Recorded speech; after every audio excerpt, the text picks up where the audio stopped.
না রে মনি, এখানে থেকে তুই কি করবি? জানি না, তো আপনাদের স্যার আমি কোনো আনে যাবো না।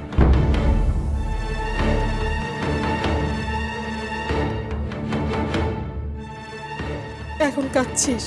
তাহলে বল, কাল বলার সাথে সাথে কেন চলে গিয়েছিল আমাকে ছেড়ে? তখন তো আমি বুঝি নাই যে আপনি এত বড় বিপদে পড়বেন। আচ্ছা ঠিক আছে ঠিক আছে, মনি না হয় এখানেই থাকুক, আমি অফিসারকে বলে যাচ্ছি। হ্যাঁ চলো পাপা, অনেক রাত হয়েছে, এসো আসি। আয়ান বাবা, এই প্রথম তুই একটা রাত আমাকে ছাড়া থাকবি।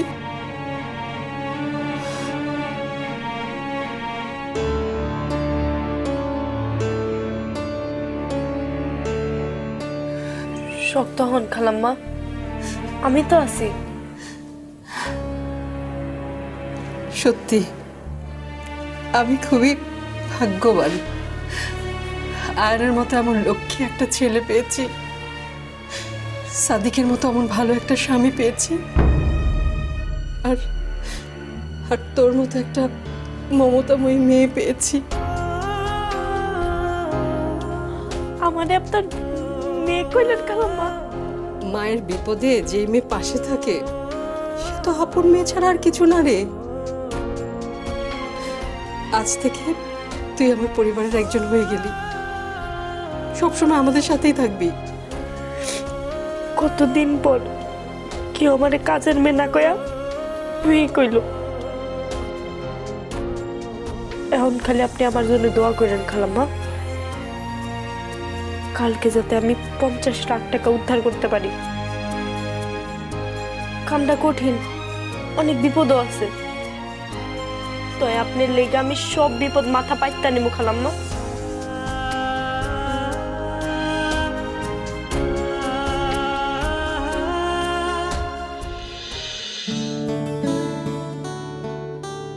ভোরেরও বাতাস। মনে মনে মনে কি বাবা, দরজা খোলা কেন?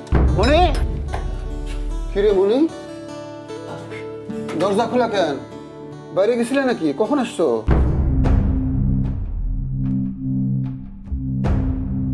কি হলো মনে, কথা কও না কেন? কি হয়েছে? এই আয়ান, তুমি এত সকালে এখানে কে? ঘটনা কি? আপনার একটু উপকার করতে হবে দিল আঙ্কেল। কি উপকার?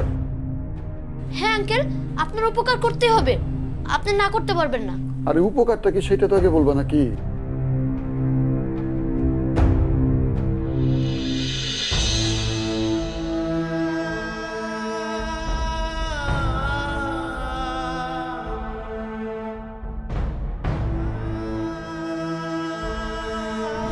আমি তোমার সাথে কথা না বলে যাব না মামুনি।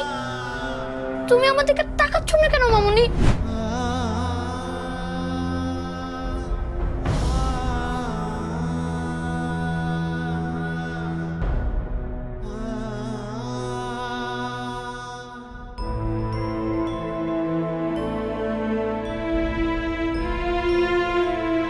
খায়া নেন।